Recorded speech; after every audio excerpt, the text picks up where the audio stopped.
हबीब कुरैशी नगर सेवक है, उनकी वालिदा भी है, हमारे दोस्त हमारे भाई करीम कुरैशी साहब, उसके साथ हमारे पार्टी के महाराष्ट्र के जनरल सेक्रेटरी अब्दुल रऊफ साहब हैं, शहर सदर फैसल खान साहब हैं, एक और हमारे साथी हैं अम्मा भाई, जो दिल्ली से तशरीफ लाए हमारी मोहब्बत में, हमारी दोस्ती में। एक जो बड़ी शख्सियत है सिराज वहाब साहब, जो गर्व अरब न्यूज़ के एडिटर है, उनके छोटे भाई हैं। हमारे एडवोकेट अनीस साहब बैठे हैं, प्रोफेसर सोहेल जगी साहब हैं, ये हमारे ताबिश भाई हैं, हमारे हारून भाई, अशू भाई, अजहर पठान, हमारे जिब्रान खादी और तमाम जिम्मेदार खालिद भाई सब। मैं सबसे पहले आपको बात करने के लिए मैं नसीम सिद्दीकी साहब को माइक देना चाहता हूँ। नसीम सिद्दीकी साहब अपनी बात रखेंगे और एक बार फिर मैं आप तमाम का शुक्रिया अदा करते हुए इस प्रेस कॉन्फ्रेंस का आगाज करता हूँ। मैं माइक पहले नसीम सिद्दीकी साहब, जो मजलिस इत्तेहाद मुस्लिमीन के तहरीक प्रदेश के यूथ के साबिक़ अध्यक्ष हैं, उनको माइक दे रहा हूँ।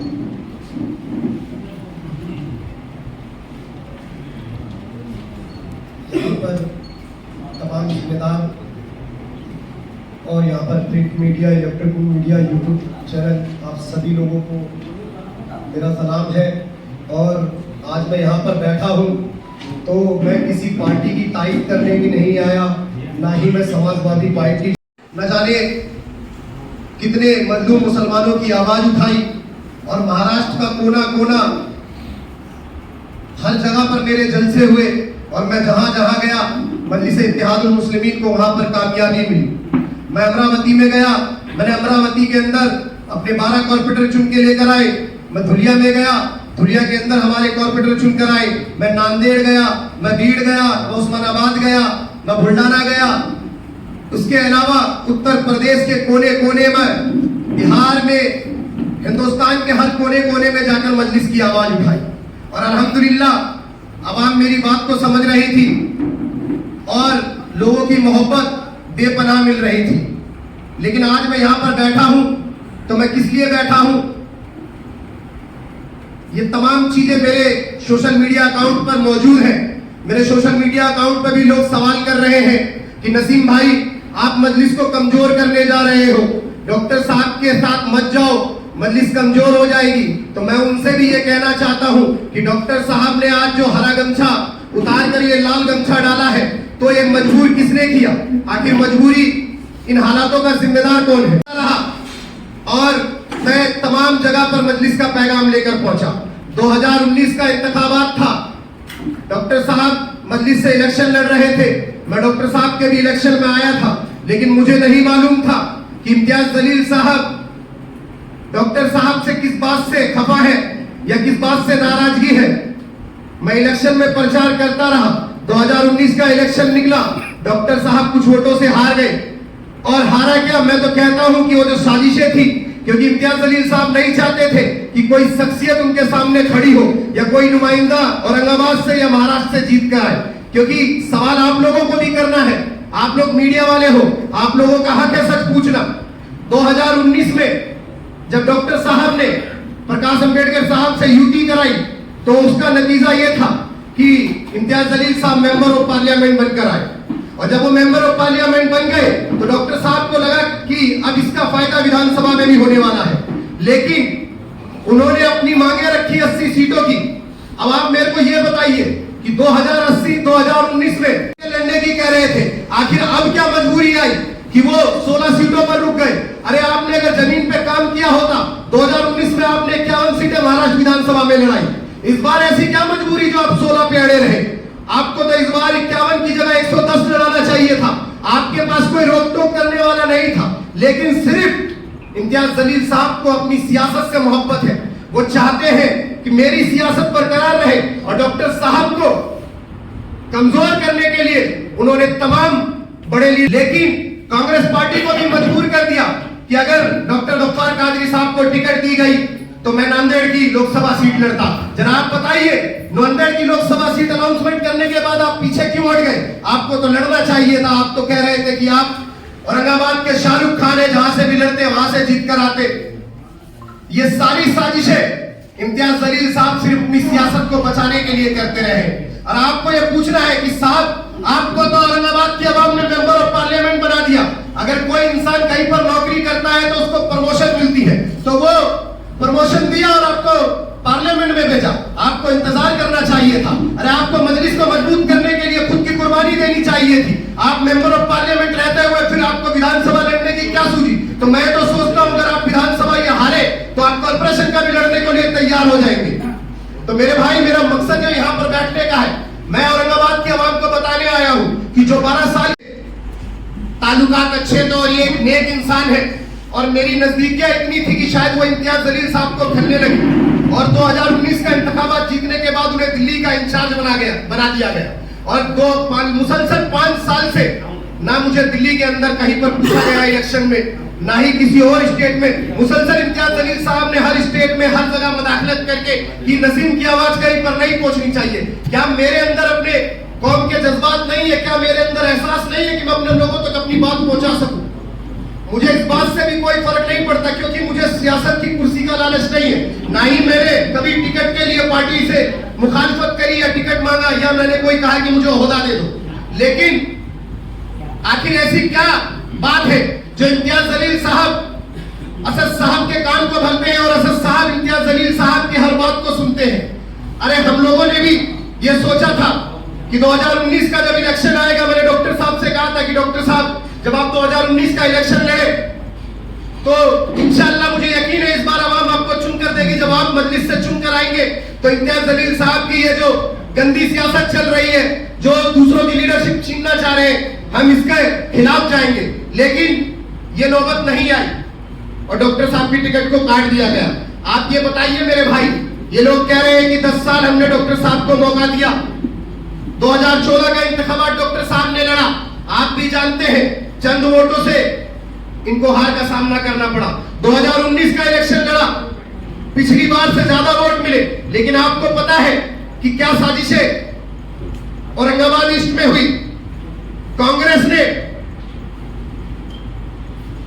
ने मिलकर इनका साथ नहीं दिया और इनका साथ मजलिस के भी किसी कारकुनों ने नहीं दिया। अवाम की मोहब्बत थी जो 80,000 वोट ये लेकर गए। अब 2019 का इंतखाबात आया तो इनकी मेहनत थी, जो इम्तियाज जलील साहब को 89,000 वोट मिलते हैं। अब इम्तियाज जलील साहब के सियासत का तो वो चस्का चढ़ा हुआ है, उन्हें किसी भी हालत में कुर्सी चाहिए। वो 89,000 वोट को ये देख कर लेते हैं कि अगर मैं ईस्ट से विधानसभा सीट लड़ता हूं तो ये वोट मुझे मिलेंगे और मैं विधानसभा में चुनकर आ जाऊंगा। जरा मेरे को ये बताइए, हम लोग किसी के लिए मेहनत करते हैं या किसी पार्टी के लिए काम करते हैं तो उनका हक क्या है कि हमारी मेहनतों को जाया ना करे। अगर कोई किसान किसी जमींदार से अपनी खेत को लीज पर लेता है तो ये सोच कर लेता है कि मैं इसमें फसल उगाऊंगा, इसमें बीज डालूंगा, मैं इसकी मुसलसल हिफाजत करूंगा, मेहनत करूंगा, इस फसल को बड़ा करूंगा ताकि जब ये फसल बड़ी हो जाए तो मैं उसको बाजार में बेचकर इसका मुनाफा लूंगा। लेकिन जब जमींदार को ये लग जाए कि वो फसल बड़ी हो चुकी है और वो किसान से आकर ये बात कहे कि अब इस फसल को मैं काटूंगा, इसका मुनाफा मैं लूंगा, तो मेरे भाई वो किसान क्या करेगा? वो किसान या तो खुदकुशी करेंगे। 5 साल ये एमएलए रहे और सेंट्रल की सीट से अगर इन्होंने आवाम के लिए काम किया होता तो ये सेंट्रल की सीट चुनते। लेकिन इनको मालूम था कि मुसलसल 5 साल इन्होंने कोई काम नहीं किया। अगर खासदार का ये इलेक्शन जीता तो आवाम को ये उम्मीद थी कि कोई लीडर हमारा अगर पार्लियामेंट में जाएगा तो हमारे मुस्तकबिल के लिए बात करेगा। लेकिन मुसलसल वो 5 साल भी निकल गए, कोई ऐसे काम औरंगाबाद की आवाम के लिए नहीं हुए। जो असद साहब, अकबर साहब ये पैगाम लेकर आए थे औरंगाबाद की आवाम से कि जो पार्टी हमारी हैदराबाद में काम कर रही है, मुसलसल हम लोग आपके लिए इत्तेहाद की भीख मांग रहे हैं। अगर औरंगाबाद में आप लोग कामयाब करोगे तो हैदराबाद की जो हम लोग गरीब मुसलमान बच्चों को तालीम देते हैं, उनके अस्पतालों का इंतजाम करते हैं, उनको फ्री में इलाज देते हैं, तो आप बताइए 10 साल की कुर्सी पर बैठकर, 10 साल सियासत की कुर्सी पर बैठकर वो एमएलए रहे, वो एमपी रहे, क्या औरंगाबाद की आवाम के मजलूम बच्चों को एक भी स्कूल मिला? क्या एक भी अस्पताल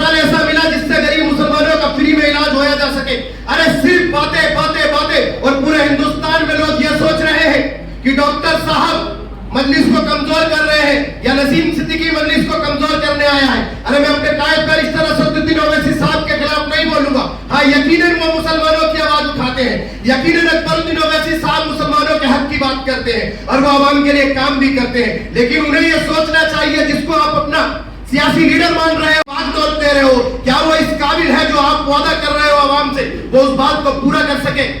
तो मैं यहाँ पर आया हूँ मेरे भाई, मेरे अंदर बहुत जज्बात है। मैं बोल रहा हूँ क्योंकि मैंने सोचा था कभी शायद मजलिस का दामन नहीं छूटेगा और मैं एक जमात से काम करता रहूंगा। मुझे कोई सियासत की कुर्सी का लालच नहीं है कि मैं जाकर इलेक्शन लड़ने का कोई शौक रखता हूँ। अल्लाह ने मुझे जज्बात दिए हैं, एहसास दिए हैं, मिल्लत की फिक्र दी है और मैं इस फिक्र को लेकर हर जगह पर जाता हूँ और अल्हम्दुलिल्लाह आवाम मेरी बातों को भी सुनती है।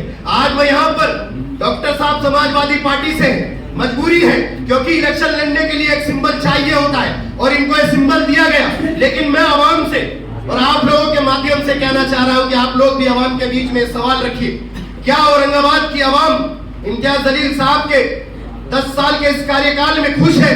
क्या आवाम के मुस्तकबिल के लिए कोई काम किया गया? सिर्फ अपना चेहरा आगे करने के लिए आप ये बताइए। आज पूरे हिंदुस्तान में डंका पीट रहे हैं कि मैंने नामुसे रिसालत के लिए एहतजाज किया। अरे हम भी अपने नबी को मानने वाले हैं, हमारे चेहरों पे वो एहसास है, वो जज्बात है कि कोई हमारे नबी की शान में गुस्ताखी करे तो हमारे चेहरे पे मुस्कुराहट नहीं आ सकती, हमारे दिलों के अंदर नफरत का वो तूफान उठता है। लेकिन साहब आवाज देते हैं पूरे महाराष्ट्र कर आपके पीछे निकले, लेकिन आपके चेहरे पे वो कोई जज्बात नजर नहीं आ रहे थे। आप बड़ी गाड़ी का काफिला लेकर तो निकले, आप सनरूफ के ऊपर बैठकर सेब खा रहे हैं, मुस्कुरा रहे हैं, हाथ फिरा रहे हैं। अरे क्या ये जज्बात है कौम के लिए?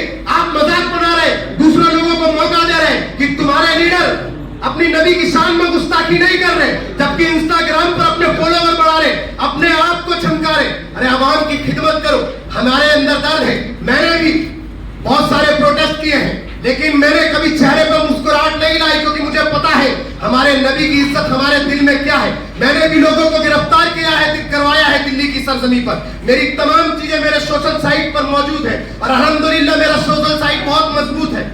लेकिन आज लोग सवाल कर रहे हैं कि ऐसी क्या मजबूरी कि मुझे इस जगह पर खड़ा होना पड़ रहा है। तो मैं आप लोगों के बीच में आया हूँ डॉक्टर साहब को सपोर्ट करने के लिए और मैं किसी जमात के लिए तारीफ नहीं करूंगा।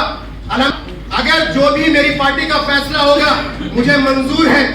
मैं डॉक्टर साहब को एक वादा करके गया था क्योंकि डॉक्टर साहब का मेरा रिश्ता एक बाप बेटे की तरह समझ लीजिए, क्योंकि मैंने इनके अंदर इंसानियत देखी है, इनके अंदर मैंने एहसास देखा है कि इनके अंदर कौम मिल्लत की फिक्र है, इंसानियत की फिक्र है। एक शख्स, हम लोग जो मेहनत करते हैं, हम लोग ये सोचते हैं कि अगर हम पर कोई नाइंसाफी हो तो हमारे लीडर हमारी बातों को ऐवान में रखे, हमारी मजबूरियों को समझे कि हमारे साथ क्या हो रहा है। लेकिन इन लीडरों में मैं खासकर इम्तियाज जलील साहब के बारे में बोलूंगा कि मुसलसल 5 साल से दिल्ली के इंचार्ज रहे, लेकिन दिल्ली के अंदर आज मजलिस को इन्होंने खत्म कर दिया और इस्लामाबाद की आवाम ने आपको मोहब्बत दी।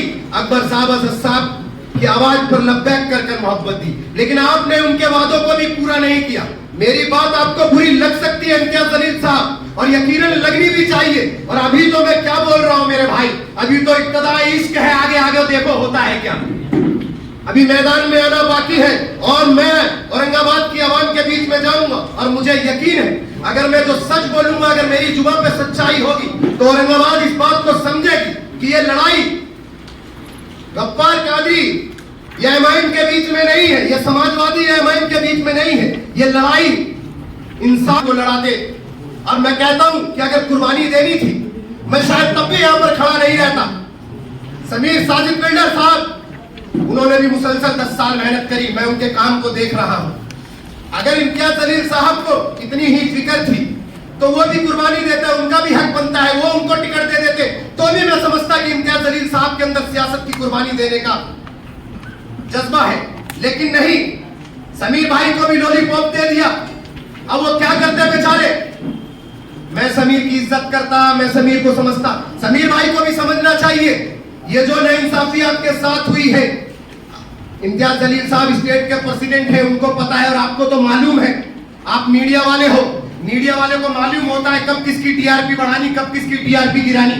तो इम्तियाज साहब तो बाकायदा मीडिया में काम कर चुके हैं और उनको मालूम है गिराना है। तो अल्हम्दुलिल्लाह मैं औरंगाबाद में इस बार आपकी टीआरपी को गिरा कर जाऊंगा। आपने मुझे मजलिस में कमजोर किया है, मैं आपकी सच्चाई पूरी आवाम को बताकर जाऊंगा और यकीनन आवाम मेरी बात को समझेगी। मेरा मकसद सिर्फ औरंगाबाद में आने का यही है मेरे भाई कि डॉक्टर साहब इलेक्शन लड़ रहे हैं, मैं आपके जरिए आवाम से भी, जब आवाम तक ये चीज जाए और सोशल मीडिया के लोग भी जो देख रहे हैं, जो अनाप शनाप बातें कर रहे हैं, जो ये कह रहे हैं कि डॉक्टर साहब बिक गए या डॉक्टर साहब बीजेपी को कमजोर करना है या डॉक्टर साहब को खरीद लिया गया। अल्हम्दुलिल्लाह आप लोगों को मालूम है कि डॉक्टर साहब की शख्सियत ये किसी दौलत या शोहरत के लिए इंतखाबात नहीं लड़ रहे।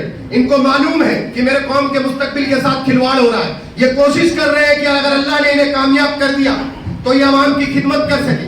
अगर ये जीत कर आ जाते, अगर ये इम्तियाज जलील साहब की तरह काम नहीं करते तो मैं यहाँ पर बैठ कर डॉक्टर साहब की भी तारीफ नहीं करता। लेकिन मुझे यकीन है अगर औरंगाबाद की आवाम ने डॉक्टर साहब को कामयाब करके भेजा तो औरंगाबाद के आवाम के मुस्तकबिल का एक नया सवेरा होगा और औरंगाबाद के मजलूम मासूम बच्चों के लिए अच्छे अस्पतालों का इंतजाम होगा, अच्छे स्कूलों का इंतजाम होगा। वो तमाम जरूरत की चीजें की जाएंगी जो एक लीडर का हक बनता है। तो हक बनता है कि जरूरी नहीं कि हम पार्टी की तारीफ करें। नसीम भाई की बात आपने सुनी। नसीम भाई से जो सवाल नसीम भाई से जो सवाल पूछना है वो मौका दिया जाएगा। मैं एक दो बातें उसमें ऐड करना चाहता हूँ। इम्तियाज जलील जो कारनामे अंजाम देते हैं उसकी फेहरिस्त बहुत लंबी है। अभी एक डॉक्यूमेंट आपके सामने दिया गया है। मैं आपसे गुजारिश करता हूं कि वो डॉक्यूमेंट देखिए। वो डॉक्यूमेंट है 1997 का, जब इम्तियाज जलील साहब पत्रकार हुआ करते थे। उस डॉक्यूमेंट में एक 3825 स्क्वायर फुट की जमीन जो आज इम्तियाज जलील साहब का ऑफिस है, वक्फ बोर्ड की जमीन उनकी वालिदा मोहतरमा मरहुमा के नाम पर भागे पट्टी साल के 500 रुपए किराए से दी गई है। 25 साल के ऊपर हो गया है, आज भी उनका कब्जा है। और आप ये डॉक्यूमेंट देखिए। इम्तियाज जलील साहब जब पत्रकार थे वो पद में अपनी पत्रकारिता का फायदा उठाते हुए उन्होंने ये जमीन हासिल की है। उसका ये रजिस्टर्ड डॉक्यूमेंट है। मैं सिर्फ आपके माध्यम से ये कहना चाहता हूँ कि कॉन्फ्रेंस करना, बात सुनो जी, वक्त की जायदाद की कॉन्फ्रेंस करना, औकाफ को बचाने की बात करना और सत्याग्रह से ये काम करना कि 500 रुपए में तकरीबन 4000 स्क्वायर फुट की जमीन जो प्राइम लोकेलिटी में है अपने कब्जे में रखकर उसका कमर्शियल फायदा उठाना। होना तो ये चाहिए था कि गरीब मुसलमानों को दे दी जाती।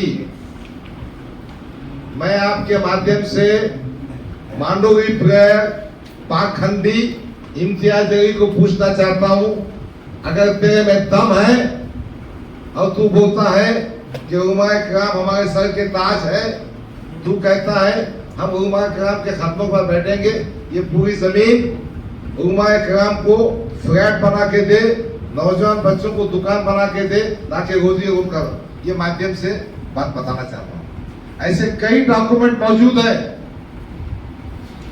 जो बताएंगे कि औकाफ की जायदाद में जो गरीबों का, यतीमों का, मिस्कीनों का, गरीबों का हक है इम्तियाज जलील ने किया है। तो दलाली करने वाले लीडर के बारे में ये एक मालूमात आपको देने की, ये डॉक्यूमेंट देने के पीछे मकसद ये है कि ये ऑथेंटिक प्रूफ आपके पास मौजूद है। हम इस प्रेस कॉन्फ्रेंस में आपको बताना चाहते हैं कि औकाफ के बारे में मीटिंग करके अपने आप को मर्द मुजाहिद करने वालों का सही चेहरा क्या है। आज भी जालना रोड का जो ऑफिस है और कई जमीनात है, वक्फ बोर्ड का मेंबर बनकर कहां इन्होंने मांडोगी की, वो फेरिस्त पे आ जाएगी। दूसरी बात, मैंने कहा काका साथ इस इत्तेहादुल मुस्लिमीन ने 5 सीटें खरीद की थी। एक भिवंडी की सीट जहां MIM को 0.1% वोट मिला, 1741 वोट, 0.1%। वहां खड़े थे खान मोहम्मद अकरम, अब्दुल हन्नान। फिर उस्मानाबाद में 0.2% वोट मिला, वहां मेरे 2060 वोट। पार्लियामेंट का इंतखाब 6 असेंबली कंस्टिट्यूंसी का होता है। फिर पुणे में अनीस अरशद ने कंटेस्ट किया था, उनको मिले 860 वोट। और फिर नॉर्थ सेंट्रल बॉम्बे में 1531.2%। तो मेरा सिर्फ इतना ही कहना है, जहां भाजपा को हराने की बात ये करते हैं, तो ये 5 इंतखाबी हलकों में आपने क्यों उम्मीदवार दिए थे और आपका कंडक्ट क्या था, आप किसकी मदद कर रहे थे, ये फैसला माध्यम से कहना चाहता हूं कि आज मेरा भाई हमारे साथ आ गया है और वो हमारे साथ पूरी ताकत से काम करने वाला है। ये 3 बातें आपके पास पहुंचानी थी। एक, नसीम भाई की मदद और उनकी बैकग्राउंड। दूसरा, ये 2 सवाल थे, वक्फ बोर्ड की जमीन के बारे में इम्तियाज जलील की हरकतें। तीसरा, पार्लियामेंट के 5 सीटें क्यों दिए थे, किसकी मदद कर रहे थे। और उसके बाद करीम खुर्शी साहब किया। अब आपको जो सवाल पूछना है एक से पूछिए। प्रेस कॉन्फ्रेंस काफी लंबी हो गई है, खाने का वक्त भी हो गया है। साहब, कलीम साहब ने जो सपोर्ट किया है उन्होंने उनके शब्दों में बोलना चाहिए। केवल आपको देखो डॉक्टर साहब माइक देता है, जूम भी कर आप है माइक तो बनवागा, प्रेस कॉन्फ्रेंस माइक करेगा, एक मिनट, एक मतलब एक का जवाब दूंगा मैं, आपका जवाब पैकिंग का जवाब दे दूंगा। आपका क्या कहना था? कुछ जरूरत नहीं है बोलने के वास्ते, जावेद आप जवाब दो। मगर तुमसे how can they insist you, आप इंसिस्ट कर सकते हो।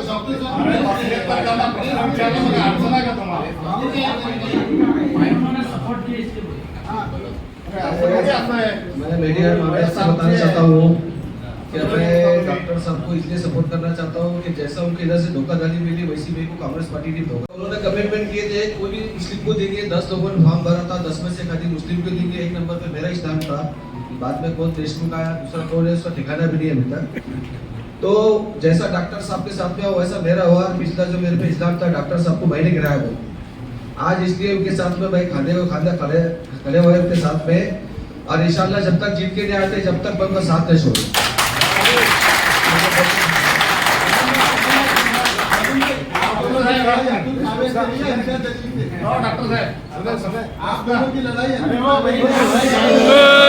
अरे क्या अपनी दुकान लगा रहे?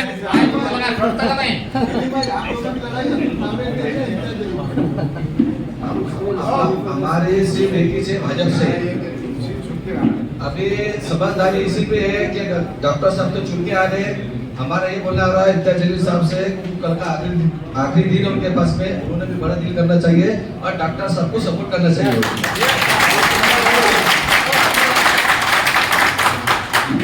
ही निवडणूक तुमची फक्त जलील विरुद्ध वो मांडलिक पे टाळ्या ही प्रेस नाही, माझा